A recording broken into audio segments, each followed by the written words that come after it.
விவசாயிகளுக்கு வணக்கம். நான் உங்கள் யூடியூப் விவசாயி சக்திவேல் பேசுகிறேன்.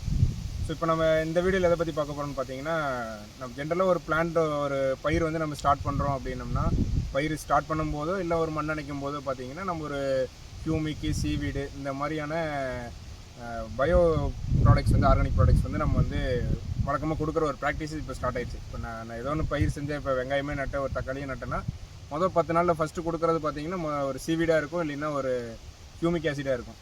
ஸோ இது எதுக்காக நம்ம கொடுக்குறோம், அதில் நம்மள்ட்ட என்ன ஒரு குவாலிட்டியானது இருக்குது, அதோட ரிசல்ட் எப்படி இருக்குங்கிறத பற்றி இந்த வீடியோவில் வந்து டோட்டலாக பார்க்க போகிறோம். ஸோ வீடியோவில் வந்து தொடர்ந்து இணைஞ்சிருங்க. ஸோ ஓகே, இப்போது சீவீடு ஃபஸ்ட்டு நம்ம எதுக்காக ஆரம்பத்தில் நட்ட செடிக்கு நம்ம கொடுக்குறோம் அப்படின்னு பார்த்தீங்கன்னா, சீவீடுங்கிறது வந்து பார்த்திங்கன்னா ஒரு கடலில் வளரக்கூடிய ஒரு தாவரங்கள், ஆஸ்கோஃபைலம் நோடோசம்ங்கிற சொல்லி அது நிறைய டைப் ஆஃப் சீவீட்ஸ் இருக்குங்க. அது கடலில் வளர்கிற ஒரு களை செடிகள் தான் அந்த சீவீடுன்னு சொல்லுவோம். அது என்னென்னு பார்த்தீங்கன்னா, கடலில் வந்து பகலில் வந்து பார்த்திங்கன்னா அதிகப்படியான வெயில் இருக்கும், நைட்டில் பார்த்திங்கன்னா அதிகப்படியான குளிர் இருக்கும். ஸோ டெம்பரேச்சர் மாறி மாறி வரும்போது அது வந்து அந்த செடி வந்து தாங்கி வளரும். அதோட டிஎன்ஏலே அது அந்த டிசைன் ஆகிருக்கு. அது வந்து என்ன ஒரு டெம்பரேச்சர் ப்ரெஷர் வந்தாலும் நான் அதில் தாங்கி வளருங்கிற ஒரு எதிர்ப்பு திறன் இருக்குது. ஸோ அந்த டிஎன்ஏ உள்ள அந்த செடியை அதிலிருந்து ஒரு எக்ஸ்ட்ராக்ட் எடுத்து நம்ம வந்து மற்ற பயிர்களுக்கு தெளிக்கும் போது மற்ற பயிர்களும் இந்த மாதிரியான கிளைமேட்டோட மாறுதலுக்கு தாங்கி வளரக்கூடிய தன்மைக்கு நம்மளால் கொண்டு போக முடியும். அதனால தான் அந்த ஒரு ஸ்ட்ரெஸ் ரிலீவ் பண்ணுறதுக்காக. இப்போ நீங்கள் செடி நட்டோடனே அதுக்கு காயை கொண்டு வருவோம், வேறு இன்னொரு நிலத்தில் விளைஞ்ச காய் ஒரு வெங்காயமே வாங்கிட்டு வந்தீங்கனாலும் அது இங்கே நடும்போது இங்கே இருக்கிறது கடற்பயறதுக்குள்ள ஒரு சின்ன ஸ்ட்ரெஸ் வரும். இல்லை நம்ம ஒரு களைக்குழி அடிக்கிறோம்னாலும் அதில் ஒரு பயிருக்கு வந்து டேமேஜ் ஆகும்போது அதில் ஒரு ஸ்ட்ரெஸ் வரும். அந்த ஸ்ட்ரெஸ்ஸை வந்து ரிமூவ் பண்ணி நான் திரும்ப நல்லா வேர் பிடிச்சி செடி வந்து நல்லா வளர்றதுக்கு நம்ம வந்து சீவீடு வந்து ஸ்டார்டிங்கில் கொடுக்குறோம்.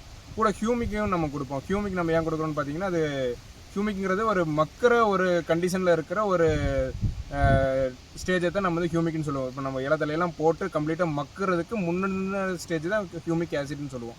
ஸோ அது நம்ம டிஃப்ரெண்ட் லிக்விட் ஃபார்ம்லேயும் இப்போ கொடுக்குறாங்க, பவுடர் ஃபார்ம்லையும் கொடுக்குறாங்க. மெயினாக இந்த ஹியூமிக்கில் வந்து பார்த்திங்கன்னா நெகட்டிவ்லி சார்ஜர் பார்ட்டிகல்னு சொல்லுவாங்க. அதாவது அது வந்து ஒரு நெகட்டிவ் சார்ஜான ஒரு மெட்டீரியல் தான் ஹியூமிக்கு. ஸோ அந்த நெகட்டிவ் சார்ஜ் பார்ட்டிகல் வந்து பார்த்திங்கன்னா நம்ம கொடுக்குற உரங்களில் பார்த்திங்கன்னா கால்சியம், மெக்னீசியம், பொட்டாசு இந்த மாதிரியான சத்துக்களை பாசிட்டிவான சார்ஜுங்க.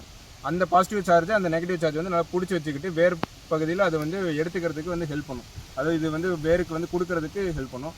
அப்புறம் மண்ணை வந்து லூஸ் பண்ணுறதுக்கு வந்து நல்லாவே ஹியூமிக் வந்து வேலை செய்யும். ஏன்னா நம்ம குப்பை போட்டோம்னாலே தெரியும் மண்ணு நல்லா இலகுவாகணும். அந்த மாதிரி ஹியூமிக் கொடுக்கும்போது ஆரம்பத்தில் பிடிக்கிற அந்த வெள்ளை வேர் பிடிக்கிறதுக்கான சுச்சுவேஷனை வந்து மண்ணுக்கு வந்து கிரியேட் பண்ணும்.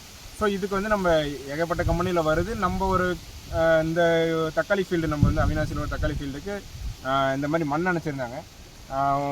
இது பொதுவாக வந்து ஒரு ப்ராக்டிஸில் ஒரு 30 நாளுக்கு மேலே செடி வந்து மண் அணைப்பாங்க. மண் அணைச்சது உங்களுக்கு வந்து வாட்டர் ட்ரைனேஜ் கிடைக்கும், வேர் வந்து நல்ல புது வேர் எடுக்கும், அல்லை டில்லர்ஸ்லாம் உங்களுக்கு வந்து அதிகமாக வருங்கிறதுக்காக, அதாவது அதிக கொழுந்துகள் அதிகமாக வருங்கிறதுக்காக. ஸோ அப்படி கொடுக்கும்போது இந்த மண் அணைச்சதுக்கப்புறம் முதல்ல வந்து பார்த்திங்கன்னா நம்ம வந்து ஒரு பயோஸ்டாட் நிறுவனத்தோட பயோசைம் நம்ம கொடுத்துருந்தோம். ஸோ இதில் என்னென்ன இருக்குன்னு பார்த்தீங்கன்னா கம்ப்ளீட்டாக ஆஸ்கோஃபைலம் அட்லாண்டிக் சீல், அதாவது அட்லாண்டிக் கடலில் வளரக்கூடிய ஒரு தாவர சீவீடோட எக்ஸ்ட்ராக்டிவ் ப்ளஸ் இதில் வந்து ஹியூமிக் இருக்குது, அமினோ ஆசிட்ஸ் இருக்குது. ஸோ இந்த 3 கலந்த ஒரு நல்ல ஒரு தயாரிப்பு பிராண்டான ஒரு இது நம்ம வந்து ஏக்கருக்கு 1-2 லிட்டர் நம்ம கொடுத்து சொல்லியிருந்தோம். ஸோ தக்காளிக்கு பொதுவாகவே இந்த மாதிரி மண் அணைக்கும் போது அல்லையில் இந்த மாதிரி வேர் வர்றது இயல்பு தான். ஸோ இது கொடுக்கும்போது என்ன பார்த்தோன்னு பார்த்தீங்கன்னா, இந்த செடி வந்து நம்ம கொடுத்தது அல்ல ஒயிட் வெள்ளை வேர் வந்து நிறைய விகரஸாக வர ஆரம்பிச்சிது. ஒரு பாதி இதுக்கு இந்த இது வந்து கொடுக்காத பிளாட்லேருந்து பிடுங்கினது இதில் வராமல் இருந்தது. இதோட ரிசல்ட்டை பார்த்துட்டு இந்த மாதிரி நல்ல ஒரு வெள்ளை வேர் வர்றதை பார்த்துட்டு அந்த ஃபார்மர் மறுபடியும் கொடுத்தாரு. ஒரு 4 நாளைக்கு முன்னாடி கொடுத்தாரு. இப்போவே மறுபடியும் வெள்ளை வேர் வர ஆரம்பிச்சிருச்சு இந்த செடியிலையும். ஸோ நான் முன்னாடி சொன்ன மாதிரி இந்த ஸ்ட்ரெஸ், இந்த இப்போ மண் அணைக்கும் போது கூட அது ஒரு மண்ணோட சூடு, இந்த இதெல்லாம் ஒரு ஸ்ட்ரெஸ் வந்து பயிருக்கு கிடைக்கும். அந்த ஸ்ட்ரெஸ்ஸை வந்து ரிமூவ் பண்ணுறதுக்கு இந்த மாதிரி ஒரு பயோசைம் கொடுக்கும்போது புது வெள்ளை வேர் எடுக்கிறதுக்கு நல்லாவே ஹெல்ப் பண்ணும். ஸோ வேர் நல்லா வளர்ந்தா தான் வேரிலிருந்து சத்துக்கள் வந்து மண்ணிலிருந்து உறிஞ்சதுனா தான் பயிருக்கு வந்து அந்த சத்துக்கள் போய் சேர்ந்து பயிர் வந்து ஹெல்த்தியாக இருக்கும்.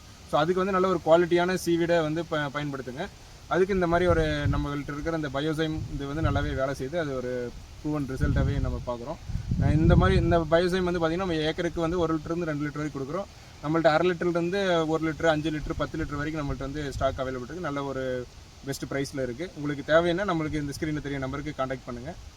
மேலும் இந்த மாதிரியான தகவலுக்கு நம்ம சேனலை சப்ஸ்கிரைப் பண்ணிக்கங்க.